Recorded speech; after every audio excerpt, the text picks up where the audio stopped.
everyone, Namadan Gauri. இந்த உலகத்துல நூற்றுக்கணக்கான நாடுகள் இருக்கு கரெக்டா.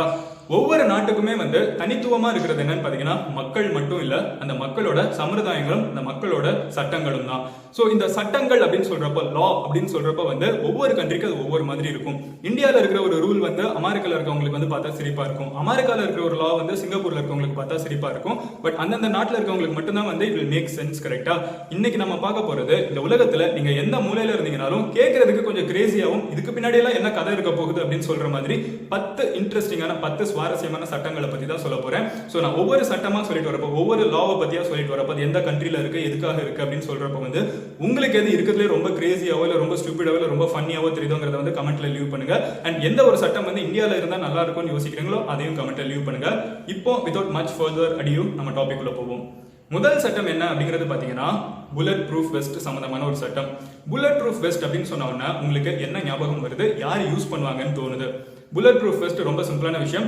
யாரு மேல குண்டடி படுறதுக்கான ஆப்ஷன்ஸ் அதிகமா இருக்கோ அவங்க யூஸ் பண்ணிட்டு போவாங்க கரெக்டா. போலீஸ் யூஸ் பண்ணுவாங்க, நேவில இருக்கவங்க யூஸ் பண்ணுவாங்க, மிலிட்டரியில இருக்கவங்க யூஸ் பண்ணுவாங்க. அதே நேரத்துல திருட போறவங்களும் யூஸ் பண்ணிப்பாங்க, அவங்களுக்கு பாதுகாப்பா இருக்கணும்னு. ஒரு சின்ன ட்விஸ்ட் என்னன்னு பாத்தீங்கன்னா, அமெரிக்கால இருக்கிற நியூ ஜெர்சில புல்லட் ப்ரூஃப் வெஸ்ட் போட்டுக்கிட்டு திருட போறது குற்றம். அதாவது திருடங்க புல்லட் ப்ரூஃப் வெஸ்ட் யூஸ் பண்றது ஒரு மிகப்பெரிய கிரிமினல் அஃபென்ஸா பார்க்கப்படுது. என்னடா திருடுறதே குற்றம், அந்த புல்லட் ப்ரூஃப் வெஸ்ட்டுக்கு என்ன தனியா ஒரு கோட்பாடு இருக்கு அப்படின்னு கேட்டீங்கன்னா ரொம்ப சிம்பிளான விஷயம். திருடுறது எவ்வளவு பெரிய குற்றமா இருந்தாலும் புல்லட் ப்ரூஃப் வெஸ்ட் அப்படிங்கிற ஒரு விஷயம் யூஸ் பண்றப்ப அவன் ஆல்ரெடி பிளான் பண்ணி திருட போறான் கரெக்டா. ஒருத்தன் யதார்த்தமா திருட போறவன் புல்லட் ப்ரூஃப் வெஸ்ட்லாம் யூஸ் பண்ண மாட்டான், யாரும் சுற்றுவாங்க அப்படிங்கிற ஒரு பதட்டத்துல திருட போவான். ஒருத்தன் பிளான் பண்ணி திருட போறானா அது ரொம்ப பெரிய குற்றமா இருக்குங்கிறதுக்காக ஒருத்தன் கிரைம் பண்றானா அவனுக்கு ஒரு தண்டனை இருக்கும். புல்லட் ப்ரூஃப் வெஸ்ட் போட்டுட்டு ஒருத்தன் கிரைம் பண்ணானா அவனுக்கு இன்னும் கொஞ்சம் தண்டனை இருக்கும் அப்படின்னு தெரிஞ்சுக்கோங்க. சோ முதல் சட்டம், அமெரிக்கால திருட போறவன் புல்லட் ப்ரூஃப் வெஸ்ட் போடுறது தப்பு அப்படின்னு தெரிஞ்சுக்கோங்க. ரெண்டாவது சட்டம் என்ன அப்படிங்கிறது பாத்தீங்கன்னா, இதுக்கு பின்னாடி இருக்கிற ஒரு சின்ன கதையை சொல்றேன். பின்லாந்துல இருக்கிற ஸ்பீடிங் டிக்கெட் சம்பந்தமான சட்டம், இது ஒரு டிராபிக் சம்பந்தமான ஒரு சட்டம். நீங்க இந்தியால நீங்க ஒரு ரோட்ல 50 கிலோமீட்டர் ஸ்பீட் தான் போட்டிருக்காங்க. நீங்க 60 கிலோமீட்டருக்கு போறீங்கன்னா உங்களை போலீஸ் பிடிச்சிட்டாங்கன்னா உங்களுக்கு ஒரு ஃபைன் போடுவாங்க கரெக்டா. நான் அதே ரோட்ல போனேனாலும் என்னைய போலீஸ் பிடிச்சாங்கனாலும் அவங்களும் அதே ஃபைன் தான் போடுவாங்க. உங்களுக்கு எனக்கு வேற வேற ஃபைன் இருக்க போறதுல ஒரே ஃபைன் தான் இருக்க போகுது கரெக்டா. ஆனா பின்லாந்துல அப்படி கிடையாது. பின்லாந்துல ஒருத்தங்க இந்த மாதிரி ஸ்பீடிங் டிக்கெட்ல சிக்கினாங்கன்னா, வேகமா போறாங்கிறதுக்காக சிக்கினாங்கன்னா, அவங்களோட சம்பளத்துல ஒரு பெர்சன்டேஜ், அதை எப்படி கால்குலேட் பண்ணுவாங்கன்னு பாத்தீங்கன்னா அவங்க எவ்வளவு வேகமா போனாங்கிறதுலயுமே ஒரு பெர்சன்டேஜ். ஏன்னு பாத்தீங்கன்னா நிறைய கண்ட்ரீஸ்ல ரொம்ப பெரிய பணக்காரங்க இருந்துகிட்டு கண்டமானிக்கு வண்டி ஓட்டுவாங்க. என்னால மிஞ்சி போச்சுன்னா ஒரு 100 ரூபாய் வந்துட போகுது ஃபைன், இல்ல 300 ரூபாய் வந்துட போகுதுங்கிறதுக்காக எப்படி வேணாலும் ஓட்டுவாங்க. இதை தவிர்க்கிறதுக்காக பின்லாந்துல எப்படி சட்டம் வச்சிருக்காங்கன்னா, நீ எவ்வளவு சம்பாதிக்கிறியோ அதுல ஒரு போர்ஷன் தான் எவ்வளவு வேகமா போனியோ அதெல்லாம் கால்குலேட் பண்ணி தான் உனக்கு சட்டம் இருக்கு, ஃபைன் இருக்கிறது அதிகமா கொடுப்போம் அப்படின்னு சொல்லியிருக்காங்க. அப்படி சிக்கின ஒருத்தர் யாருன்னு பாத்தீங்கன்னா, நோக்கியால வேலை பார்த்துட்டு இருந்த ஒரு எக்ஸிகியூட்டிவ் இப்ப ரீசெண்டா ஒரு டைம் அப்படி சிக்கி இருந்தாரு. அவருக்கு போட்ட ஃபைன் எவ்வளவு அப்படின்னு பாத்தீங்கன்னா $1.2 மில்லியன் அவங்க ஃபைன் போட்டிருந்தாங்க.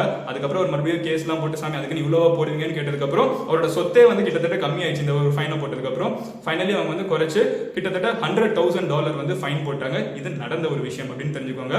So speeding ticket based on சம்பளம் எப்படி இருக்கு இந்த சட்டம். மூணாவது சட்டம் என்ன அப்படிங்கிறது பாத்தீங்கன்னா, கனடால இருக்கிற ஒரு சட்டம். கனடாவை பொறுத்தளவுக்கு உங்ககிட்ட $10 நீங்க ஏதாவது வாங்க போனீங்கன்னால், ஸோ $10 மேல ஏதாவது வாங்க போனீங்கன்னால், ஃபார் எக்ஸாம்பிள் நீங்க ஒரு $12 இல்ல $15 இல்ல $100 ஏதோ ஒரு பொருளை வாங்குறீங்கன்னா அதுக்கு ஃபுல்லா நீங்க காயினா கொடுத்தீங்கன்னா அது சட்டப்படி தப்பு. அது அங்க இருக்கிற கவுண்டர்ல இருக்கவங்க இருந்துகிட்டு அது வேணும்னா ஏத்துக்கலாம், இல்ல வேணும்னா ரிஜெக்ட் பண்ணலாம். நீங்க வெறுமனா காயினாவே கொடுத்தீங்கன்னா அவங்க இதெல்லாம் வாங்கிக்க முடியாதுன்னு சொல்லி உங்களை திருப்பி அனுப்பிச்சிட முடியும், அவங்க வெளியே அனுப்ப சொல்லிட முடியும். அந்த அளவுக்கு அவங்களுக்கு பவர் இருக்கு. $10 கீழே இருக்கிறவங்க மட்டும்தான், $10 கீழே பர்ச்சேஸ் பண்றவங்க மட்டும்தான் முழுக்க காயினா பே பண்ணலாம். அது அதிகமா பே பண்றவங்க முழுக்க காயினா பே பண்ணக்கூடாது அப்படிங்கிறது கனடால இருக்கிற ஒரு சட்டம் அப்படின்னு தெரிஞ்சுக்கோங்க. காரணம், கவுண்ட் பண்றது ரொம்ப கஷ்டம், தேவையில்லாம சேஞ்சுக்காக இப்படி பண்றாங்கன்னா நிறைய பிரச்சனைகள் இருக்கு கரெக்டா. நம்ம ஊர்ல இருக்க பஸ் கண்டக்டர் கூட திட்டுவாங்க நம்ம சேஞ்ச் கொண்டு வரலனா. அதே அந்த சேஞ்ச் அப்படிங்கிறது நம்ம ஊர்ல மட்டும் இல்ல, எல்லா ஊர்லயும் இருக்கிற ஒரு மிகப்பெரிய பிரச்சனை தான். சோ சேஞ்சா மட்டுமே ஒரு இடத்துக்கு பே பண்ணீங்கன்னா அது பிச்சை போடுற மாதிரி இருக்குங்கிறதுனால அது என்ன லாஜிக்னு தெரியல, பட் அவங்க ஒரு பெரிய சட்டமா இது வச்சிருக்காங்க கனடால. அடுத்தது என்ன அப்படிங்கிறது பாத்தீங்கன்னா, நாலாவது கிரேசியான சட்டம் இது ஆக்சுவலா சட்டமா இல்ல, பட் லண்டன்ல இருக்கிற நிறைய மக்கள் ரொம்ப வருஷமா இது உண்மையினே நம்பிட்டு இருந்தாங்க. இது ஒரு ஹோப்ஸான ஒரு சட்டம் அப்படின்னு கூட சொல்லலாம். லண்டன்ல இருக்க மக்களோட நம்பிக்கை எப்படி என்ன அப்படின்னு பாத்தீங்கன்னா, அங்க பார்லிமெண்ட் இருக்கும் கரெக்டா. சோ பார்லிமெண்ட்டுக்குள்ள சாகிறது வந்து இல்லீகல் அப்படின்னு பல வருஷமா நம்பிட்டு இருந்தாங்க. பட் ரொம்ப வருஷம் கழிச்சு தான் வந்து இப்போ ரீசெண்டா இதை வந்து கவர்மெண்ட் எடுத்து அப்படியெல்லாம் எங்க கிட்ட சட்டம் இருக்கான்னு தேடி பார்த்தப்ப தான் தெரிஞ்சிச்சு அப்படிலாம் சட்டம் இல்ல. அப்ப ஏன் இப்படி ஒரு ரூமர் உருவாச்சு அப்படின்னு பாத்தீங்கன்னா, லண்டனை பொறுத்தளவுக்கு அந்த பார்லிமெண்ட்டுக்குள்ள யார் இறந்தாலும் அவங்களுக்கு வந்து ஒரு ராஜ மரியாதை கொடுக்குற ஒரு ஃபியூனரல் தான் கொடுக்கணும் அப்படின்னு ஒரு சட்டம் இருக்குன்னு ஒரு வதந்தி வந்து ரொம்ப வருஷமா சுத்திட்டு இருந்துச்சு. அந்த வதந்தியோட காரணமா வந்து லண்டன் அந்த பார்லிமெண்ட்டுக்குள்ள யாராவது செத்து போகிறதுக்கே வந்து ரொம்ப ஒரு மிகப்பெரிய குற்றம். அதனால வயசானவங்க யாராவது உள்ள போனாங்கனால இல்ல உடம்பு சரியில்லாம யாராவது இருந்தாங்கனாலோ அவங்களை வேகமா பார்லிமெண்ட்டை விட்டு வெளியே தூக்கிட்டு வந்துடுவாங்கன்னு ஒரு மூட நம்பிக்கை ரொம்ப வருஷமா இருந்துச்சு. இது ஒரு சட்டம்னே நிறைய பேர் நம்பிட்டு இருந்தாங்க. பட் இது ஆக்சுவல் சட்டம் கிடையாது. பட் இது ஒரு மிகப்பெரிய நம்பிக்கையா வந்து லண்டன்ல இருந்திருக்குன்னு தெரிஞ்சுக்கோங்க. சோ அடுத்தது என்ன அப்படிங்கிறது பாத்தீங்கன்னா, அஞ்சாவது யுனைடெட் கிங்டம்ல இறந்து போனவங்க, அதாவது அந்த இங்கிலாந்துல வந்து ஒரு இறந்து போற ஒரு வேலா இருக்கட்டும் இல்ல வந்து இந்த மாதிரி மிகப்பெரிய சீ கிரீச்சர் ஏதாவது இறந்து போச்சுன்னா, அது இறந்து போய் கடை ஒதுங்குச்சுன்னா அது பை டிஃபால்ட் வந்து அரண்மனைக்கு தான் சொந்தம் அப்படிங்கிற ஒரு சட்டம் இருக்கு. இது வந்து இன்னைக்கு இயற்றப்பட்ட சட்டம் கிடையாது. கிட்டத்தட்ட 700 வருஷத்துக்கு முன்னாடி இருந்த மன்னர்கள் இயற்றப்பட்ட சட்டம். இன்னைக்கு வரைக்கும் இது நடந்துகிட்டே தான் இருக்கு. இது இன்னைக்கு வரைக்கும் வந்து இதை ஃபாலோ பண்ணிட்டு தான் இருக்காங்க. இப்போ ரீசெண்டா வந்து ஒரு கரையொதுங்கினா ஒரு ப்ளூ வேல் வந்து கரையொதுங்கி இருக்கு. இதை உடனே வந்து அங்க இருக்கிறவங்க வந்து சொல்லியிருக்காங்க இது மாதிரி கரையொதுங்கி இருக்கு. கரையோரத்துல பிடிச்சவங்க வந்து சொல்லி கரையோரத்துல பார்த்தவங்க சொல்லியிருக்காங்க. பட் அங்க இங்கிலாந்துல இருக்கிற குவீன் இருந்துகிட்டு இல்ல பரவாயில்ல நீங்களே வந்து அதை வித்துக்கோங்க இல்ல காசாக்கிக்கோங்க அப்படின்னு சொல்லிட்டாங்க.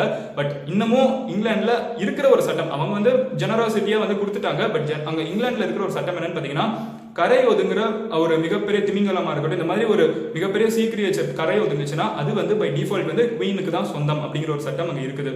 அது ஏன்னா இன்னமும் ஒரு மொனார்க்கு கரெக்டா, அதனாலதான். அடுத்தது என்ன அப்படிங்கிறது பாத்தீங்கன்னா, ஆறாவது சட்டம் வந்து இது வந்து கேட்கறதுக்கு கொஞ்சம் ஷாக் ஆவீங்க. என்ன அப்படிங்கறத சொல்றேன். பாரிஸ்ல பேண்ட் போடுறது தப்பு அப்படின்னு வந்து ரொம்ப வருஷமா ஒரு சட்டம் இருந்துட்டு இருந்துச்சு. 2013 கிட்ட தான் வந்து இந்த சட்டத்தை வந்து புறக்கணிச்சாங்க. அதாவது கவர்மெண்டே வந்து இனிமே இப்படிலாம் இல்லைங்க, நீங்க பாரிஸ்ல வந்து பெண்கள் வந்து பேண்ட் போடலாம். சாரி முதல்ல ஸ்பெசிஃபிக்கா சொல்றேன். பெண்கள் பேண்ட் போடுறது வந்து பாரிஸ்ல வந்து ஒரு மிகப்பெரிய குற்றமா வந்து அது வந்து 2010 வரைக்கும் வந்து பார்க்கப்பட்டு இருந்துச்சு. அதுக்கப்புறம் தான் வந்து நிறைய பேர் விவகாரம் பண்ண ஆரம்பிச்சிட்டாங்கன்னு தெரிஞ்சவொடனே இந்த சட்டத்தை புறக்கணிச்சாங்க. அது வரைக்கும் பாரிஸ்ல பெண்கள் பேண்ட் போட்டா இல்லீகல் அப்படின்னு தெரிஞ்சுக்கோங்க. இந்த சட்டம் எப்படி இருக்கு அடுத்து. ஏன்னா அது வந்து பெண்கள் பார்க்கறதுக்கு ஆண்கள் மாதிரி இருப்பாங்கிறது வந்து ஒரு சின்ன காரணமா அவங்க சொல்லியிருந்தாங்க. ஏழாவது கிரேசியான சட்டம் என்னன்னு பாத்தீங்கன்னா, நம்ம ஊர்ல இருக்கிற பிரைம் மினிஸ்டர்ல இருந்து சீஃப் மினிஸ்டர்ல இருந்து நிறைய பேரை வந்து போற வழியிலே வந்து கருப்பு கொடி காமிக்கிறவங்க எல்லாம் இருக்காங்க கரெக்டா. பட் ஜிம்பாப்வேவை பொறுத்தளவுக்கு அங்க இருக்கிற ஒரு லீடரை வந்து அங்க இருக்கிற பிரசிடென்ட்டை வந்து நம்ம வந்து போற வழியில கருப்பு கொடி காமிச்சாலோ இல்ல போற வழியில வந்து கை காமிச்சாங்கனாலோ தப்பா கை காமிச்சாங்கனாலோ அவங்களை வந்து இமீடியட்டா ஜெயில போட முடியும் அப்படிங்கிற ஒரு சட்டம் அங்க இருக்குது. சோ அங்க இருக்கிற லீடரை வந்து அவங்க கண்ணு முன்னாடி யாருமே வந்து தப்பா பேசக்கூடாது, அவங்களை எதுவுமே நெகட்டிவா சொல்லக்கூடாதுங்கிறது அங்க இருக்கிற ஒரு சட்டம் அப்படின்னு தெரிஞ்சுக்கோங்க. இது ஃப்ரீடம் ஆஃப் ஸ்பீச்சை வந்து தடுக்கிற மாதிரி இருக்கா இல்லையா அப்படிங்கறத கமெண்ட்ல லீவ் பண்ணுங்க. அடுத்து எட்டாவது கிரேசியான சட்டம் என்னன்னு பாத்தீங்கன்னா, நம்ம ஊர் சட்டம் தான். நிறைய பேருக்கு இது தெரியாது, தெரிஞ்ச நிறைய பேர் ஷாக் ஆயிடுவீங்க. இந்தியால எக்ஸாம்ல ஏமாத்தினாங்கன்னா அவங்கள ஜெயிலுக்கு அனுப்பலாம் அப்படின்னு தெரிஞ்சுக்கோங்க. அதுக்கான சட்டங்கள் நம்ம ஊர்ல இருக்குது. இது ரீசெண்டா கூட பீகார்ல ஒரு பொண்ணு வந்து காப்பி அடிச்சு பாஸ் பண்ணிட்டாங்க அப்படின்னு தெரிஞ்சவொன்னா அவங்க ஜெயிலுக்குலாம் அனுப்பிச்சிருந்தாங்க. ஸோ இந்தியாவை பொறுத்த அளவுக்கு எக்ஸாம்ல சீட் பண்றது வந்து இல்லீகல் அப்படின்னு தெரிஞ்சுக்கோங்க. இது நிறைய பேருக்கு தெரியவே தெரியாது. அண்ட் நிறைய டீச்சர்ஸ் வந்து இதை விட்டுருவாங்க. கவர்மெண்ட் இது அவ்வளவு சீரியஸா பாக்குறது கிடையாது. பட் சட்டங்கள் இருக்கு, ஏமாத்தினாங்கன்னா ஜெயில போடுறதுக்கான சட்டங்கள் இருக்கு அப்படின்னு தெரிஞ்சுக்கோங்க. அடுத்தது என்ன அப்படிங்கறத பாத்தீங்கன்னா, சோ அடுத்தது வந்து 9வது. இது வந்து சைனா சம்பந்தமான ஒரு சட்டம். இது நிறைய பேருக்கு தெரிஞ்சிருந்தாலும் இப்போ ரீசெண்டா ஒரு சின்ன சேஞ்ச் வந்திருக்கு, அதையும் சேர்த்து சொல்றேன். சைனாவை பொறுத்த அளவுக்கு ஒரே ஒரு குழந்தை தான், ஒன் சைல்டு பாலிசி அப்படிங்கிறது வந்து ரொம்ப வருஷமா ஃபாலோ பண்ணிட்டு இருந்தாங்க. ஸோ ரெண்டாவது ஒரு குழந்தை பெற்றுக்கணும்னு நினைச்சாங்கன்னா அவங்க வந்து பெற்றுக்க கூடாது. ஒரு 2 பேர் இருக்காங்கன்னா ஒரு ஃபேமிலி வந்து ஒரு குழந்தை தான் பெற்றுக்கணும் அப்படிங்கிற ஒரு சட்டம் ரொம்ப வருஷமா இருந்துச்சு. பட் இப்போ ரீசெண்டா அவங்க என்ன பண்ணிருக்காங்கன்னு பாத்தீங்கன்னா, இது ரொம்ப ஸ்ட்ரிக்டான சட்டமா இருக்கு. அது காரணம் பை டிஃபால்ட் சைனா வந்து ஒரு மிகப்பெரிய கண்ட்ரி, நிறைய பாப்புலேஷன் இருக்குங்கிறதுனால நம்ம ஊர்ல எத்தனை குழந்தைங்கனாலும் பெற்றுக்கலாம் கரெக்டா. அந்த மாதிரி அங்கே பெற்றுக்க கூடாது, ஒரே ஒரு குழந்தை தான் பெற்றுக்கணும்னு சொல்லிட்டு இருந்தாங்க. பட் ரீசெண்டா அந்த சட்டத்தை வந்து அவங்க மாற்றி எழுதியிருக்காங்க. எப்படின்னு பாத்தீங்கன்னா, 2 குழந்தை வரைக்கும் நீங்க பெர்மிஷன் இருந்துச்சுன்னா நீங்க வந்து பெற்றுக்கலாம் அப்படின்னு சொல்லியிருக்காங்க. இது வந்து சைனால இருக்கிற கிட்டத்தட்ட 50% மக்களை வந்து நீங்க வந்து 2வது குழந்தை பெற்றுக்கலாம் அப்படிங்கிற மாதிரி ஒரு ரூல் வந்து அவங்க கொண்டு வந்திருக்காங்க. which is a very good thing. இப்போ ரீசெண்டா அவங்க கொண்டு வந்திருக்காங்க. ஏன்னா குழந்தை பெற்றுக்கிறது கூட கவர்மெண்ட் கிட்ட பெர்மிஷன் கேட்கணும், என்னது. அண்ட் கடைசி கிரேசியான சட்டம் என்னன்னு பாத்தீங்கன்னா, அகைன் சைனால தான் இருக்க போகுது. இந்த சட்டம் வந்து அப்சல்யூட்லி கிரேசி, அதனால தான் நான் கடைசியில வச்சிருக்கேன். என்னதுன்னு பாத்தீங்கன்னா, சைனால ஒரு புத்த துறவி இருந்துகிட்டு, டிபெட்ல இருந்து வந்திருக்கிற ஒரு புத்த துறவி வந்துகிட்டு மறுபிறவி எடுக்கிறதுக்கு கவர்மெண்ட் கிட்ட பெர்மிஷன் வாங்கணும். என்னடா குழப்பற அப்படின்னு கேட்டீங்கன்னா, உண்மைதான் சொல்றேன். புத்திஸ்ட் துறவிகள் இருந்துகிட்ட டிபெட்ல இருந்து வந்திருக்கவங்க, எஸ்பெஷலி டிபெட்ல இருந்து வந்திருக்கவங்க வந்து மறுபிறவி எடுக்கணும்னா கவர்மெண்ட் கிட்ட பெர்மிஷன் வாங்கணும். பெர்மிஷன் கொடுத்தாதான் மறுபிறவி எடுக்கலாம். இது எதுக்கு யூஸ் பண்றாங்கன்னு பாத்தீங்கன்னா, புத்திஸ்ட் துறவிகளை நிறைய பேர் இருந்துகிட்டு இவங்க அவங்களோட மறுபிறவின்னு சொல்றப்போ கவர்மெண்ட் இருந்துகிட்டு எங்களோட ரெக்கார்ட்ல அப்படிலாம் இல்லையே, நீங்க சும்மா சொல்றீங்கன்னு சொல்லி நம்பிக்கைகளை உடைக்கிறதுக்கான இது ஒரு சட்டமா யூஸ் பண்ணிட்டு இருக்காங்க. சோ சைனாவை பொறுத்தளவுக்கு புத்திஸ்ட் துறவிகள் மறுபிறவி எடுக்கிறதுக்கு கவர்மெண்ட் கிட்ட பெர்மிஷன் வாங்கணும்னு தெரிஞ்சுக்கோங்க. அஃப்கோர்ஸ் இது வரைக்கும் யாரும் பெர்மிஷன் வாங்கினது கிடையாது, பட் இப்படி ஒரு சட்டம் இருக்குன்னு தெரிஞ்சுக்கோங்க. இந்த 10 சட்டங்கள்ல உங்களுக்கு எது ரொம்ப கிரேசியா தோணுச்சு அப்படிங்கறத கமெண்ட்ல லீவ் பண்ணுங்க. இல்ல வேற ஏதாவது சட்டம் இந்த மாதிரி வேற ஏதாவது ஊர்ல கிரேசியா இருக்குன்னு நினைச்சீங்கன்னா, இல்ல நீங்க வெளிநாட்டுல இருந்து எங்கேயாவது பார்த்துட்டு இருந்தீங்கன்னா உங்க ஊர்ல இருக்கிற ஒரு கிரேசியான ரூல் ஏதாவது இருந்துச்சுன்னா அதை கமெண்ட்ல லீவ் பண்ணுங்க. சோ தட் மத்தவங்களும் தெரிஞ்சுப்பாங்க. இந்த மாதிரி இன்னைக்கு ஒரு சின்ன ஃபன்னான வீடியோ பேசணும்னு நினைச்சேன், அதுக்காக தான் இந்த டாபிக். நாளைக்கு உங்களை இன்னொரு வீடியோல வந்து மீட் பண்றேன். Until then, bye. Madan Gauri signing off here. Cheers. Take care. Bye. Cheers.